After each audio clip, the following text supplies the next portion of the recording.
प्रभु यीशु मसीह के नाम में आपको अनुग्रह, शांति और आशीष मिले। आज जब हम टाइम को देखते हैं, अपनी घड़ियों में जब समय देखते हैं, तो जो भी हमारी घड़ी का सेटिंग होता है वो हम किसी और घड़ी को देखकर उसको सेट करते हैं। मानो कि आज के दिनों में आपके पास कोई वैसे पुराने स्टाइल की घड़ी दीवार पर लटकी हुई है, तो उस टाइम को आप कैसे सेट करोगे? ज़्यादातर लोग अपने मोबाइल फ़ोन में देखेंगे और जो मोबाइल फ़ोन का टाइम होगा वही टाइम उसमें लगा देंगे। लेकिन मोबाइल फ़ोन को वो टाइम कहाँ से मिला? मान लीजिए आपके पास एयरटेल का कनेक्शन है, तो पूरे इंडिया में या जहाँ जहाँ एयरटेल की सर्विस है, एयरटेल एक ही टाइम देता है। और एयरटेल कहाँ से टाइम लाता है? निश्चित रूप से कहीं ना कहीं किसी स्टैंडर्ड या मास्टर घड़ी से लाता है। वो आज के दुनिया में सब कुछ इलेक्ट्रॉनिक या इंटरनेट के थ्रू है, तो कोई ना कोई गवर्निंग ऐसी संस्था होती है, स्टैंडर्ड्स की जिसे कहते हैं, वहां से वो टाइम लेते होंगे, जहां तक मैं समझ पाता हूं। एक घड़ी, ये शुरुआत हुई एक ऐसी घड़ी से जिसको मास्टर घड़ी कहते हैं, मास्टर क्लॉक। और ये मास्टर क्लॉक एक ऐसी सटीक यानी एकदम सही टाइम देने वाली घड़ी होती है, और इस घड़ी के साथ और छोटी घड़ियां इसके नेटवर्क में लगी हुई होती है, और ये सारी सिंक्रोनाइज्ड होती है, यानी कनेक्टेड होती है। ये मैं थोड़े पुराने समय की बात बता रहा हूँ। आज तो सब कुछ इलेक्ट्रॉनिकली है, लेकिन पहले कैसे होता था या इसकी शुरुआत कैसे हुई? जैसे ईमेल कैसे शुरू हुआ? पहले तो डाक ही होता था जिसको पोस्टल मेल कहते थे, लेकिन अब वो चीज़ इलेक्ट्रॉनिक हो गई और उसको ईमेल कहते हैं। तो वैसे ही एक मास्टर घड़ी होती थी, और तारों के द्वारा मैकेनिकली छोटी घड़ियों के साथ उसका कनेक्शन होता था। और जैसे मास्टर घड़ी अपना टाइम बदलती या आगे चलता, वैसे ही छोटी घड़ियां भी आगे चलती। उसको सिंक्रोनाइज कहते हैं। और 1900 ईस्वी के आसपास, यानी आज से करीब 120 साल पहले, बड़ी बड़ी फैक्ट्रियों में और कंपनियों में, दफ्तरों में, स्कूलों में इस प्रकार का सिस्टम रहता था। एक मास्टर क्लॉक और छोटी घड़ियां जो उसके साथ सिंक्रोनाइज होती थी। क्योंकि मानो कि आपकी मास्टर घड़ी बाहर है, तो सब बाहर देखने तो टाइम आ नहीं सकते, तो अलग अलग जगह भी घड़ी होना जरूरी था। तो इसलिए इस तरह से चीजों को मैनेज करते थे। अब एक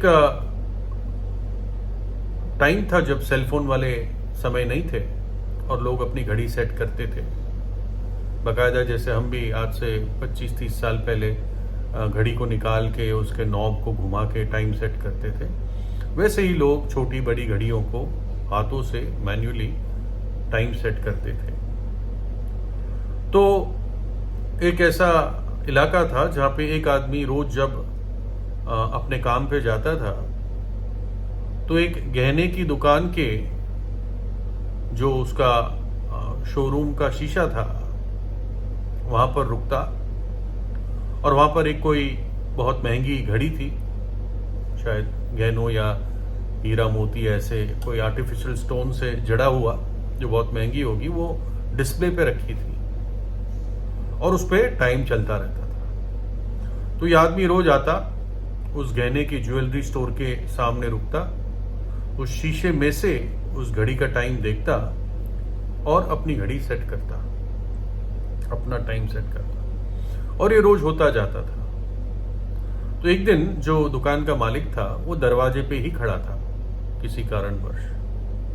तो उसने वो आदमी जो आया, जो उसी टाइम आता था, वहीं रुककर अपनी घड़ी सेट करता था, आगे जाता था अपने काम पे। पता चल जाता था कि अपने काम पे जा रहा है। तो मालिक ने उसको पूछा, और भाई साहब, हेलो, हाय, कैसे हो? बातचीत ऐसे शुरू की, और फिर कहा कि मैं इस बात को देख रहा हूं कि आप हमेशा जब यहाँ से निकलते हैं तो रुकते हैं और मेरी इस जो घड़ी डिस्प्ले पे है उसको देखकर आप अपनी घड़ी को सेट करते हो। तो क्या बात है ये? आप ऐसा क्या काम करते हो कि आप इतना टाइम के बारे में पाबंद हो कि आपको हर समय और हर रोज सही टाइम चाहिए?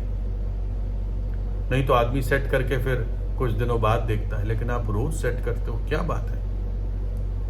तो उस आदमी ने कहा, देखो आपको वो फैक्ट्री दिख रही है जो इस सड़क के आखिर में है, तो मैं वहां का वॉचमैन हूं और ठीक 5 बजे शाम को मुझे सीटी बजानी होती है, एक प्रकार से सायरन बजाना होता है और लोगों की छुट्टी होती है और मुझे एकदम 5 बजे ही बजाना होता है, इसलिए मैं आपकी घड़ी देखकर टाइम सेट करता हूं। तो मालिक बोला, अरे भाई आप ऐसा नहीं कर सकते, क्योंकि मैं ही उस फैक्ट्री की 5 बजे की सीटी सुनकर अपनी इस घड़ी को सेट करता हूं।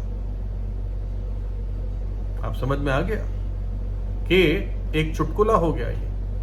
ये इसकी घड़ी देखकर सेट करता था और वो उसकी घड़ी, या कह सकते हैं उसकी सीटी सुनकर अपनी घड़ी सेट करता था।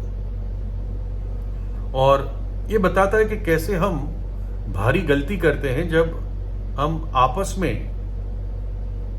उन चीजों के साथ अपनी तुलना करते हैं जो सिद्ध नहीं है, जो भरोसे के योग्य नहीं है। वचन में लिखा है 2 कोरिन्थियों 10:12 में, क्योंकि हमें ये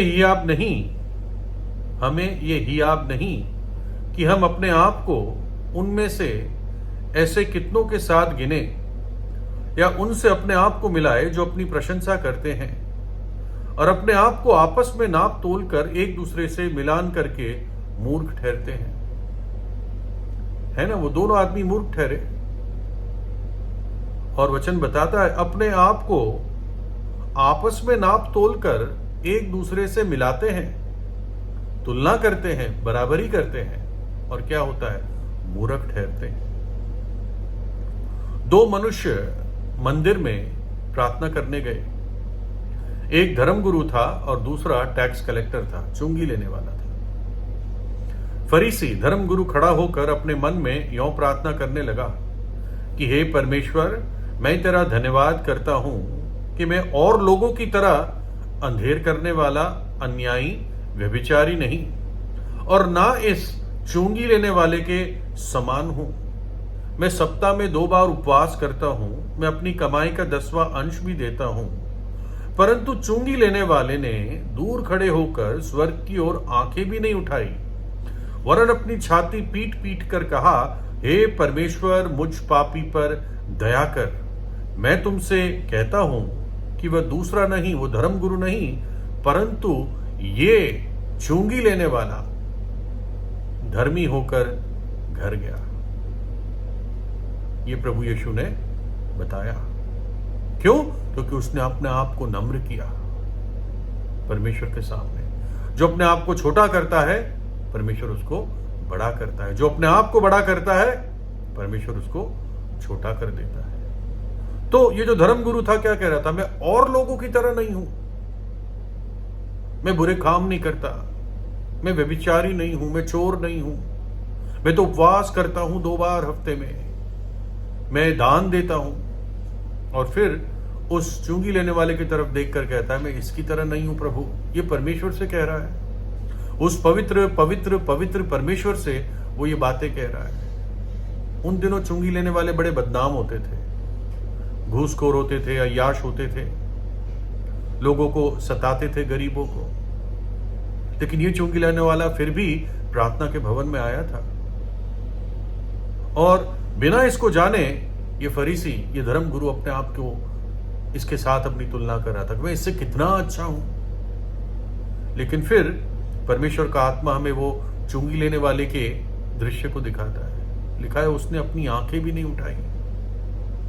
वो इतना घायल था, वो इतना टूटा हुआ था अपने बुरे जीवन से, अपने पापों से, कि उसने अपनी छाती पीट पीट कर ये प्रार्थना की, हे परमेश्वर मुझ पापी पर दया कर। एक ही वाक्य हम सुनते हैं और प्रभु यीशु कहता है ये व्यक्ति मेरी दृष्टि में धर्मी ठहरा, क्योंकि उसने अपने पाप को माना। और जो अपने पाप को मानता है सच्चे हृदय से, पश्चाताप करता है, छोड़ देता है, प्रभु यीशु उसको क्षमा करता है, अगर वो प्रभु यीशु के पास आता है। क्यों? क्योंकि प्रभु यीशु मसीह ने अपना प्राण क्रूस पर दिया हम पापियों के लिए। अगर किसी को अपनी धार्मिकता की तुलना करनी है तो प्रभु यीशु से करे, जिसके अंदर कोई दाग नहीं है, जिसने कभी पाप नहीं किया, पाप को जानता नहीं था, उसके अंदर कोई पाप नहीं था। वचन कहता है मीका 7:18 में, तेरे समान ऐसा परमेश्वर कहां है जो अधर्म को क्षमा करे और अपने निज भाग के बचे हुओं को के अपराध को ढांप दे। तेरे समान ऐसा परमेश्वर कहां है? क्या तुलना है यीशु के साथ किसी की? जो अधर्म को क्षमा करता है और अपने लोगों के पापों को ढांप देता है, शुद्ध कर देता है, अपने लहू से पवित्र कर देता है, जो भी सच्चे हृदय से उसके पास आया, क्योंकि वो जीवित है। वो मृतकों में से तीसरे दिन जी उठा। लिखा है 1 शमूएल 2:2 में, परमेश्वर यहोवा के तुल्य कोई पवित्र नहीं, क्योंकि तुझको छोड़ और कोई है ही नहीं, और हमारे परमेश्वर के समान कोई चट्टान नहीं है। प्रभु यीशु मार्ग, सत्य और जीवन है, और किसी दूसरे के द्वारा उद्धार नहीं, क्योंकि स्वर्ग के नीचे मनुष्य में और कोई दूसरा नाम नहीं दिया गया जिसके द्वारा हम उद्धार पा सके। यीशु नाम दिया गया है स्वर्ग से, जिसके द्वारा पापी मनुष्य उद्धार पा सकता है। अगर आप सोचते हैं आप पापी हैं, तो प्रभु यीशु आपके लिए आया है। सच्चा और जीवित परमेश्वर मनुष्य का रूप धारण करके आपके लिए आया, आपके लिए अपनी जान क्रूस पर दी और तीसरे दिन जी उठा। तो इसलिए अपनी आंखों को प्रभु यीशु की ओर लगाए। कौन उसके समान परमेश्वर है जो हमारे अपराधों को क्षमा करता है। प्रभु यीशु आपको आशीष दे।